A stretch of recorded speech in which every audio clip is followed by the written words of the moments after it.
सब जानवर जंगल में पैदा होते हैं तो उनकी जिंदगी कितनी होगी या फिर पैदा हुआ जानवर कितने दिन या कितने साल जिएगा, इस बात को कोई नहीं जानता। अब बहुत से जानवर तो पैदा होने के साथ अपनी पूरी जिंदगी भी जीते हैं, लेकिन कई बेचारे ऐसे होते हैं कि पैदा होते ही दूसरे जानवरों के शिकार हो जाते हैं। क्या आपने स्कुआ पक्षी को पेंगुइन के बच्चों को मारते हुए देखा है या फिर हायना को हाथी के बच्चों को मारते हुए? बस हम समझ गए, आप इस वीडियो को पूरा देखिए। यहाँ पर इन शेरों को देखो जो चुप्पे चुप्पे जंगली भैंस और उसके बच्चे का पीछा कर रहे हैं। ये दोनों माँ और बच्चे अपने झुंड से बिछड़ गए थे और जैसे ही धीमे धीमे चलकर ये शेर इस भैंस के करीब आते हैं, बस वैसे ही शेर भैंस पर हमला कर देते हैं और फिर कहीं से तीसरा शेर आ जाता है और वो इस बेचारे बच्चे को भी नहीं छोड़ता और धीमे धीमे अम्मा बेटा दोनों ही इन शेरों के शिकार हो जाते हैं। अब इस शेर को भी देखो जो इस भैंस के बच्चे को देखकर सोच रहा कि ये भाग जाएगा, लेकिन शेर के हाथों से इस छोटे से बछड़े के बचने के कितने ही चांस हैं। लेकिन फिर भी शेर को जब तक खुद नहीं लगता कि अब हमला करना चाहिए, तब तक शेर सिर्फ इंतजार करता है और आखिरकार तेजी से दौड़कर शेर बच्चे पर हमला कर उसे एक बार में ही मार देता है। और दोस्तों, शेर सिर्फ ऐसा दूसरे जानवरों के बच्चों के साथ नहीं, बल्कि कभी कभी खुद के बच्चों को भी नहीं छोड़ता। जैसे कि इस इमेज को देखो जिसमें शेर अपने ही बच्चे को मार देता है। अब इस वीडियो को हम दिखा नहीं सकते क्योंकि YouTube का नियम है, तो कानून तो आप भी जानते होंगे। अब दोस्तों, इस क्लिप को देखो क्योंकि यहाँ ये कोमोडो ड्रैगन इस बंदर के बच्चे को मुंह में दबाकर इसका काम तमाम करने में लगा हुआ है। और कोमोडो के जबड़ों में इतनी ताकत होती है कि अगर एक बार ये किसी चीज को पकड़ ले तो फिर उसका बच पाना नामुमकिन हो जाता है। और बस बंदर को मारकर कोमोडो किसी सांप की तरह इस बंदर को एक बार में पूरा निगल लेता है। अब इस बंदर को देखो जो बेचारा इस कोमोडो से फेस पर चढ़कर भागने की पूरी कोशिश करता है, लेकिन इस बेचारे का पैर कोमोडो के मुंह में है। और हम आपको बता चुके हैं, अगर कोमोडो किसी चीज को पकड़ लेता है तो उसका बच पाना नामुमकिन हो जाता है। अब इस जंगली कुत्ते को देखो जिसे कहीं से इम्पाला का बच्चा अकेले मिल जाता है और आप ये तो जानते ही हो कि ये बिना अपने शिकार को मारे ही उसे जिंदा नोच नोच के खाने लगते हैं। और यहाँ भी ये जालिम जानवर वही कर रहे हैं जैसा हमने आपको बताया, क्योंकि इन्हें कोई फर्क नहीं पड़ता कि ये किसी के बच्चे को खा रहे हैं या कोई बड़ा जानवर खा रहे हैं। अब इस जंगली कुत्ते को देखो जो अकेले ही इस इम्पाला के बच्चे को कहीं से पकड़ कर ले आता है और फिर इसकी चीर फाड़ को आप देख ही सकते हैं। अब आप तो जानते ही होंगे कि जंगली कुत्तों से भी ज्यादा कुत्ते हायना होते हैं और यहाँ आप इन हायना को इस विल्डर बीस्ट के बच्चे को बेरहमी से मारते हुए देख सकते हैं। अब यहाँ पर भी हायना हाथ धोकर इस विल्डर बीस्ट के पीछे पड़े हुए हैं और ये विल्डर बीस्ट भी अभी बच्चा ही है और आप देख भी सकते हैं कैसे हायना इसे नोच नोच कर मारने में लगे हुए हैं। अब इस विल्डर बीस्ट की हालत पहले से ही काफी खराब है और ऊपर से सामने तीन हायना।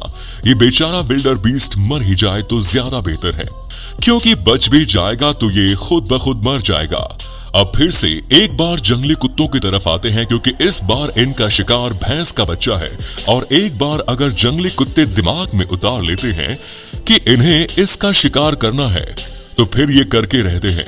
और यहाँ भी यही होता है, भैंस के लाख कोशिश करने के बाद भी भैंस अपने बच्चे को इन कुत्तों से नहीं बचा पाती। यहाँ पर भी बेचारा भैंस का बच्चा भागता तो है इन कुत्तों से बचकर, लेकिन कोई फायदा नहीं होता और मारा जाता है। अब दोस्तों, इस बबून को देखो जो कि बस हमें लगता था कि ये शाकाहारी होंगे, लेकिन ऐसा नहीं है क्योंकि वक्त आने पर ये भी शिकार करते हैं। जैसे कि इस इम्पाला के बच्चे को बबून पकड़कर बैठा हुआ है। बच्चे की माँ बबून से अपने बच्चे को बचाने की तो बहुत कोशिश करती है, लेकिन बबून भी जानता है कि इसका कुछ नहीं बिगाड़ सकती और यही होता भी है। बबून इस बच्चे को लेकर वहां से निकल जाता है और माँ कुछ भी नहीं कर पाती।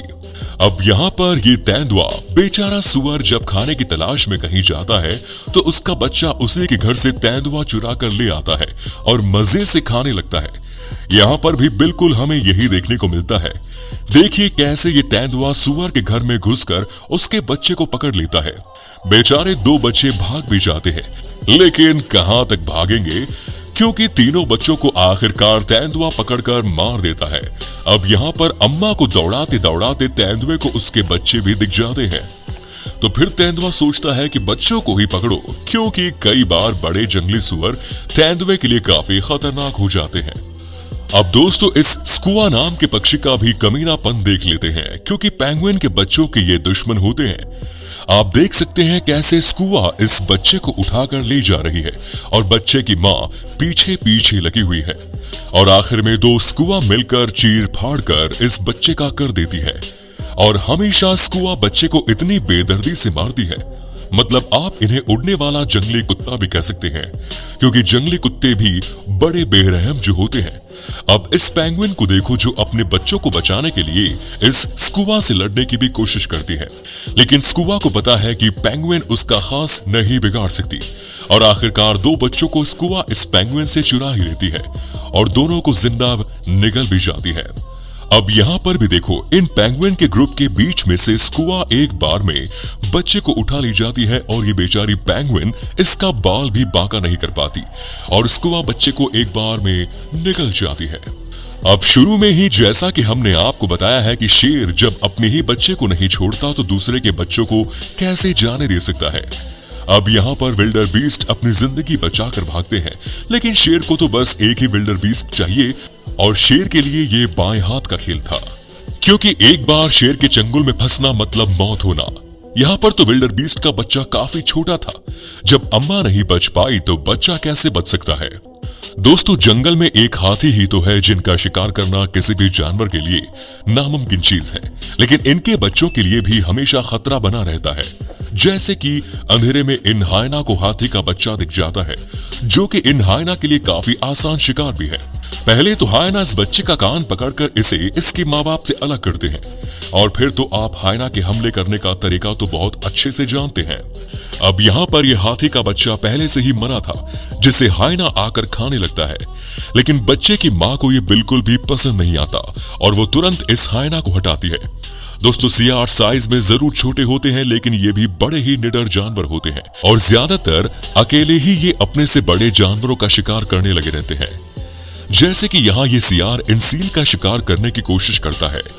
अब जैसे ही सील के बच्चे के पास ये सियार आता है, वैसे ही सील की माँ जाग जाती है और आपको बता दें कि सील के भी जबड़े बहुत ज्यादा मजबूत होते हैं, जो कि आराम से सियार को मारने के लिए काफी है।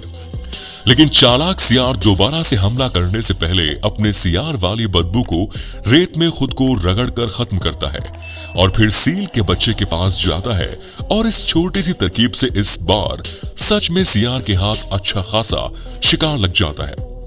अब यहाँ पर जब ये सियार इस सील के उंगली कर रहा था, तभी सील भी बहुत अच्छे से पलटकर जवाब देती है, लेकिन सियार फिर भी सील पर भारी पड़ता है, क्योंकि सियार को लगी थी भूख और भूख किसी से भी कुछ भी करवा सकती है।